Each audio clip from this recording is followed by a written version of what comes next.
ดีพ่อแม่พี่น้องเนาะวันนี้เราจะพาเจ้ามาเบิ่งตลาดสายแดนนี่เด้อคนมาตลาดสายแดนหลายที่สุดเลยวันนี้เราจะพาเจ้าไปเบิ่งรอเขาไปเบิ่งในอันนี้อยู่ปากทางซื่อๆเด้ออยู่บนทางเขาเทิงหันกับเป็นทางเขามาเนาะเราจะเจ้าไปเบิ่งเราไปเบิ่งนำกันเลยเนาะ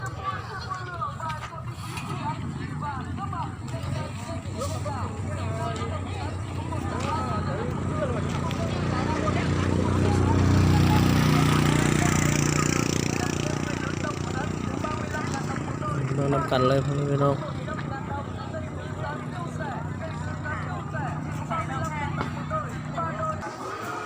เดี๋ยวนี้เราขอปิ้งซีนเลยทีนี้นะปิ้งซีนกินข้าวเนาะเวียดนามมากับเขาคนลาวมาก็ยากกินข้าวแล้วก็มากินอยู่นี่ได้อยู่ทางหารทางลมนี่ปิ้งซีนควันตวดบักหลายๆเลยคนน่ะเนาะเอาเลยคิวควันซีนนี่จะเป็นวินจะพาจะรอไปเบิ่งเด้อเดี๋ยวนี้เราขายขนมต่ำส้มนี่หลายอันหลายแนวเด้อตลาดมีขายขนมตำส้มมีทุกสิ่งทุกอย่างตลาดในบ่ได้เว้าเลยเนาะนี่เราขายเสื้อผ้าเนาะขายขนมโอ้คนบ่หลายๆเลยสันทั้งรุ่มพวกเรากินอาหารเด้ออาหารการกินมีทุกสิ่งทุกอย่างเชิญพี่น้องมาร่วมกันได้เด้อตลาดสายแดนนี่นะอันนี้เราขายเสื้อผ้าใหญ่อยู่ในกล่องข้างในน่ะเป็นแถวที่4ทีนี้เป็นแถวที่3คนหลายเลยเด้อเกี่ยมจะเลิกเลยเด้อตลาดนี่นะเราจะพาเจ้าไปเบิ่งแถวที่4แถวทางเทิงนี้แถวนี้เป็นแถวสุดท้ายเนาะแถวสุดท้ายก็มีหลายอันหลายแนวที่พวกเขาอยากเห็นอยากเบิ่งมีอาหารขายยาอาหารแป้งแค้วอะไรแค้วบดีกินบ่ได้อาหารแล้วก็มาแป้งแค้วก็ได้ทางเทิงนี่เด้อ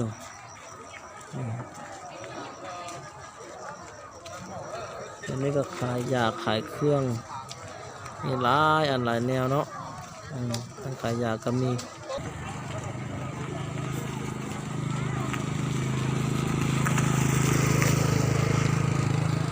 ผู้จิเป้เครื่องไปผู้จิเป้เครื่องมากก็มีเด้อพี่น้องเด้อโอ้คนหลายเติบเลยมื้อนี้ตอนเช้านี่มาหนาวแท้หนาวว่ามาฮอดตลาดนี่นะย่างกำลังย่างอยู่สั้นน้อยนึงก็บ่เป็นหยังเด้อพี่น้องเด้อจูมานั่งเรียนแถวแล้วมันจูมาทอดแค้วมดนะฮะนี่มันหั่นแป้งแค้วนี่ตัวลูกน้อยลูกสาวน้อยเนี่ยให้เด้อมาทอดแค้วเจ็บแค้วโพดว่าเขาซักยาหมื่นซะแล้วแต่ว่ายังให้อยู่โอ้คนกำลังมาหลายๆมานั่งเรียนแถวนั้นลกแค้วทอดแค้วโอ้บ่เว้าเลยได้เงินดีที่สุดในตลาดสายแดนวันนี้นะคนนั่งเป็นแถวไปมาอยู่เนาะ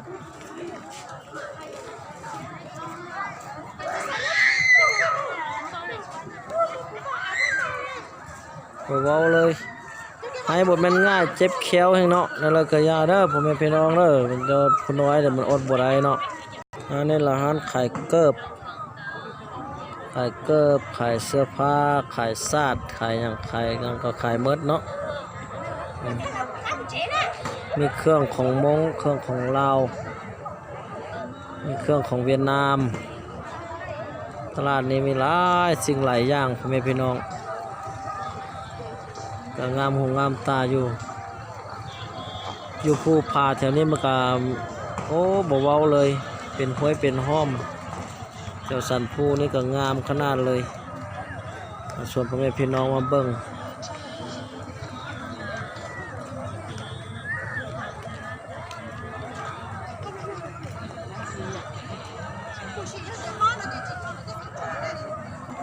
สันภูคนน้ำหมอกยังบ่เลิกเด้อน้ำหมอกยังคุ้มอยู่หัวภูคนน่ะโอ้บ่ได้เว้าเลยจอยคือว่าถือหมวกนี่สันภูตัวนั้นเป็นน้ำหมอกคุ้มอยู่ลงไปทางแสดนเวียดนามแล้วตัวนี้เนาะลงไปทางเวียดแล้ว เราถูกโขงอยู่เทิงนั้นเนาะด้านสะแดนเพื่อนไอ้น้องทหารยามก็อยู่เทิงพุ่นบ่ต้องมาตลาดสะแดนนี่บ่ต้องเฮ็ดตุกติกเด้อพ่อแม่พี่น้องเด้อเฮ็ดตุกติกนี่เขาจับแท้ๆเลยว่าถ่ายให้พ่อแม่พี่น้องเบิ่งเป็นบุญคุณบุญตาเนาะผู้อยู่ไกลก็อย่าให้ช่วยกันเบิ่งเด้ออยู่ตลาดสะแดนนี่นะ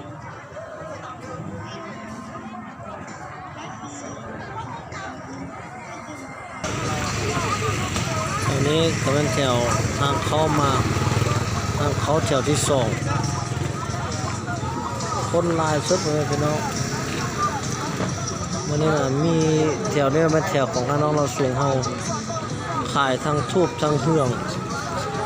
ขายทั้งเจียมีขายทุกสิ่งทุกอย่างเลยพี่น้องผู้ชายผู้สาวกับเป็นผู้จบผู้งามจบเจือมาทางเวียดก็มีมาทางลาวก็มีเราเลยเนาะ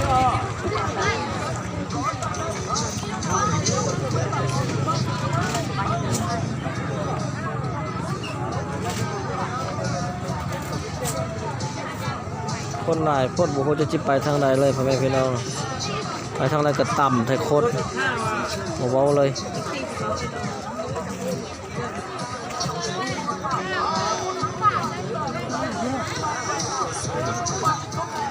อันนี้เสพาทุกเจ้าเขาเป็นรอบบางทางในพุ่นเนาะเอารอบบางในตลาดพุ่นน่ะแล้วเดี๋ยวพากันไปเนาะ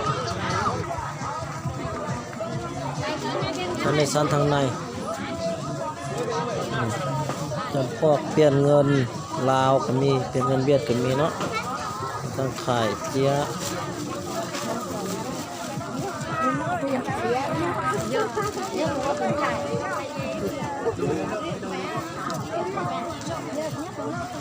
มีหลายสิ่งหลายอย่างเลยพี่น้องเลยเอาไปรอบนน้ำกัน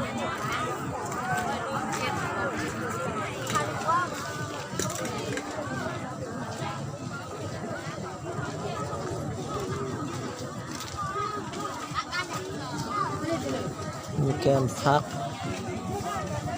โอ้ขายทุกสิ่งทุกอย่างอยู่แถวนี้นะ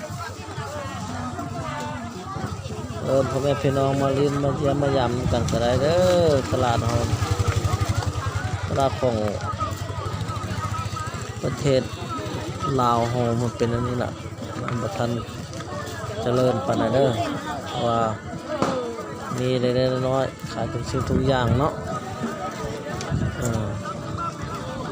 ตัวนี้มันอยู่ทางในเหรอตัวนี้จะอยู่โซนทางเนินมันขายชิ้นตัวนี้ขายเกิบโอ้เขาซื้อมาเบิ่งเกิบบริบอลเลยเนาะอันนี้เป็นเกิบเป็นของที่ชิ่งที่ใส่บ่ให้หนาวเนาะ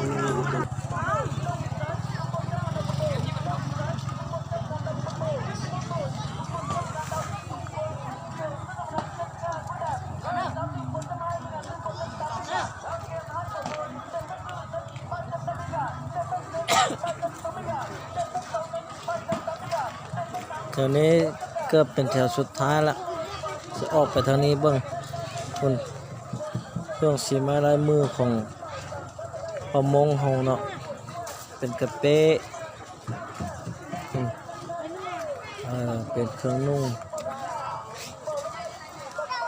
หลายอันหลายแนวเลยพ่อแม่พี่น้องเขาเด้อ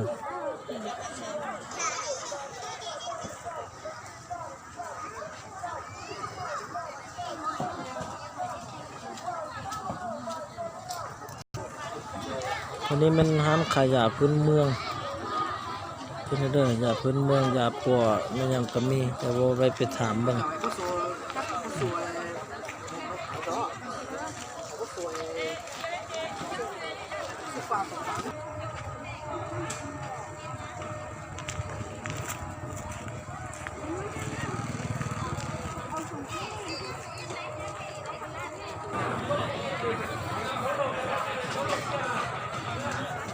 แถวนี้เป็นแถวสุดท้ายแถวร้านอาหารคือเว้านะอันนี้มันใครอยากกินเขาก็มากินได้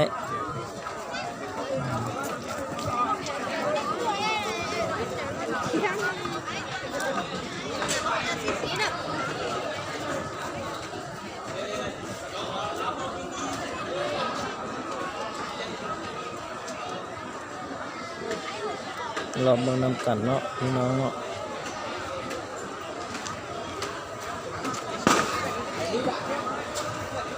ไปเนี่ยซักมาผมเปล่าก็ซักไปวันนี้ก็พากรถรถคันดีคันงามก็มาพากอย่างนี้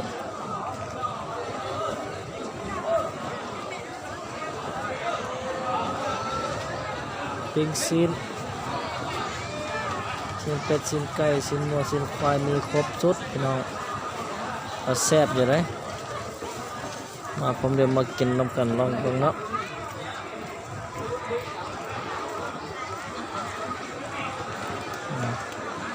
สวยสาวบอกแพ้วมาเลยเรา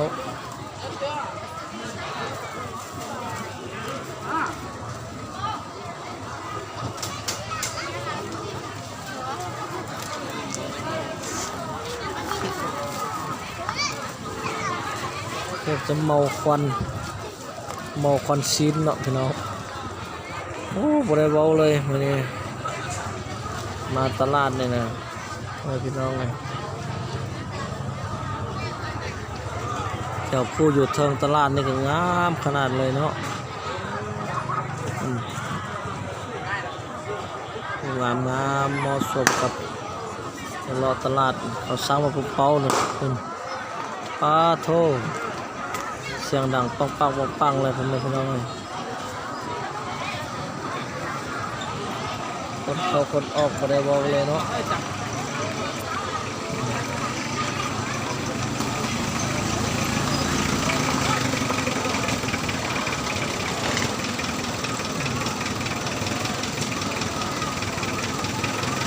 กำลังตั้งเครื่องมือเครื่องจะมี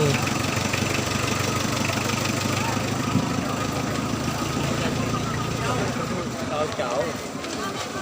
อีหนูย้อนเลยถูกไหมไปมือ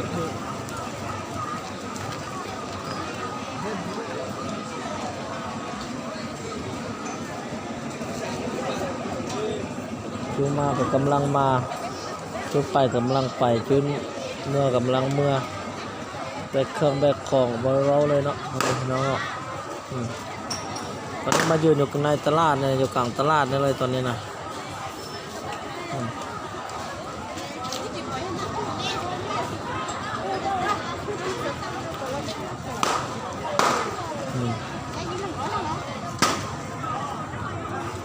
เสียงเขาซักมาผมเป่ามันเป็นน้องบ่เป็นเสียงปืนเด้อเสียงปักซ้ำมาผมเป่าเท่านั้นเด้อถ้าโน่นเนี่ยพ่อแม่พี่น้องเบิ่งเป็นบนหูบนตาขณะเราจังน้อยในขณะมีเวลาจะสิถ่ายให้เบิ่งอีกเนาะเด้อขอบใจนำทุกคนที่ชมที่เบิ่งเด้อนี่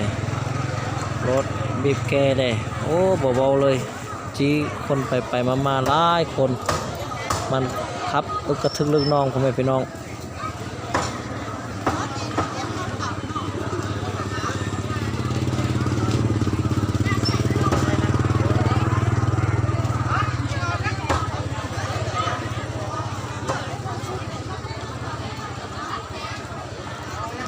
แล้วขอบใจไปพี่น้องทุกคน